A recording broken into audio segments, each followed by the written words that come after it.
ito yung nagsisilbing high niya, tapos yung sa taas yung nagsisilbing low.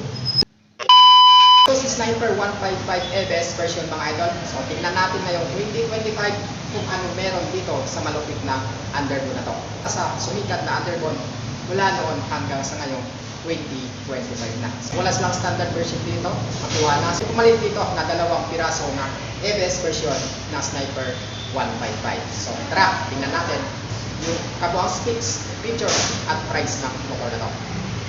Meron siyang 155cc displacement, 4-stroke 4 valves, liquid cooled system, 6-speed manual gearbox at naka BB or variable valve actuation.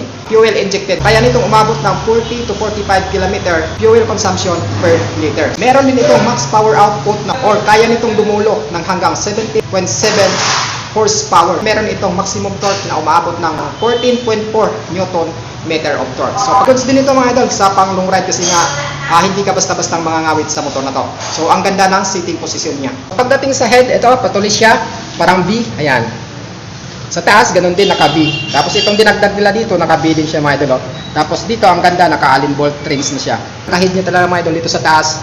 Ayan, naka LED. Tapos dito, headlight niya rin to mga idol, dito sa ilalim na to.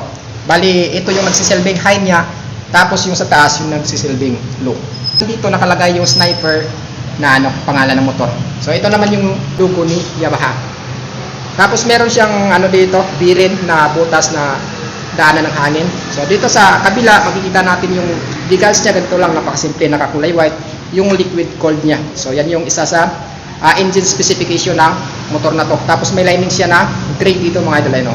Tapos sa kabilang bahagi, makikita natin yung E&S, so or assist and slipper clutch. So magagamit mo ito mga idol. Yung assist and slipper clutch is nagpapasmooth ng cambio, lalong-lalo na kapag nagda-downshift ka. Halimbawa, naka 6-speed, mababa ka ng 5-speed manual gearbox. So napaka-smooth lang ng yung shifting niya kasi nga meron siyang E&S or assist and slipper clutch. Ito yung fender niya, naka-glossy black siya mga idol. Tapos andito makikita natin yung pangalan ni Yamaha. So sticker na siya mga idol. Ka-indicate din dito sa fender niya yung ABS. Sa braking system niya yan mga idol. So mas maganda kasi kapag may ABS, maka-smooth ng stopping power niya mga idol. Hindi siya basta-basta maglalak. Yung braking system niya is pabilog. Ito yung ABS niya. Yan, makikita mo. Tapos sa gulong niya naman, meron siyang sukat na 90 by 80 by 17. So madali lang hanapin yung gulong na to kasi nga 17 size or yung 17 size kasi mga idol, standard lang yan. Ito naman yung cooling system niya, makikita natin sa loob. Yung logo ni Yamaha ito. Dito rin nakikita natin yung engine specification niya, fuel injected. Tapos yung Sniper na pangalan, dito is pinutol siya dito mga idol. Tapos dito, diretso yung curve. So Sniper. Tapos meron siyang naka-lining lang na white, black, tsaka green. Dito naman sa baan, dito yung Yamaha D-Assist, naka 6-speed. Dito may butas or daanan ng hangin. Ayan mga idol. So goods for aerodynamics. So lusutan ng hangin kapag nag-top speed ka na. So hindi ka na mangangamba, nagigiwang ang motor na to. Dito naka-glossy siya mga idol. Glossy black hanggang dito sa dulo. Ayan. Hanggang dito yung glossy black niya. Tapos may sticker siya na BBE or variable valve actuation. Pamotor na to is wala na siyang susian or keyless na siya. Tapos pag nagbukas ka ng upuan mo, dito lang. Pindot mo lang tong seat. Ayan. Magbubukas na yung upuan mo. Maganda kasi dito sa Sniper 155 na to mga idol is yung apakan ng driver, rubber na siya. Tapos may guard siya dito para hindi didikit yung paa mo dito sa bandang makina. Advisable sa oil na Yamalube only. So pagdating dito sa tambocho niya, muffler, meron na siyang guard or cover. Ayan. So dito naka-plastic. Dito plastic din. Tapos dito sa dulo, may end cap siya na green. So bakal siya mga idol, kapag sumampa ka sa motor na to, hindi basta-basta mapapaso yung paa mo kasi nga meron siyang guard. Dito naman sa apakan ng angkas, ayan, natutupi. So hindi siya maalok or hindi rin siya basta-basta mag-vibrate pagdating mo sa top speed. So ayan mga idol, natutupi siya. Pagdating mo naman dito sa suspension niya sa likod, ayan, nakamono siya, absorber siya. So naka-graded siya mga idol, ayan o. So goods na goods tong suspension na to mga idol. Tapos meron siyang extra fender dito sa likod. Ayan ito. Para protection na rin na hindi madudumihan yung suspension mo dito. So dito, madali mo lang siyang linisin. Meron din siyang extra fender dito. Pagdating naman sa gulong niya sa likod, mas malapad kasi nga goods ito sa cornering or sa bangkingan. Meron siyang size na 120 by 70 by 17. So ganun pa rin, naka-standard. So pagdating naman sa sprocket combination na yan mga idols, naka-standard siya. So asahan natin nakapag-standard combination yung sprocket natin is pwede natin gamitin yung sa akyatan at saka sa patag. Signal light yung sa likod, naka-flexible, hindi siya basta-basta mababali kapag nasagi mo. Ayan mga idol.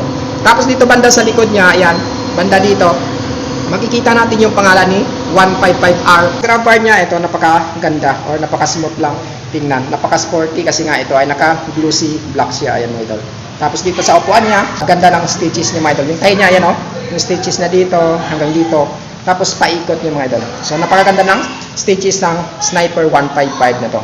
Built-in na rin siya ng USB charging port mga idol. Ayan o. So pwede ka mag-charge dito ng ng cellphone mo kung gusto mo. Handlebar, ito. Sa kaliwang bahagi, makikita natin yung high beam, low beam. Ito. Tapos yung turn signals niya, dito naman nakalagay, left, tsaka right. Yung horn niya naman, ito siya. So, sa kanang bahagi, nandito yung kill switch niya.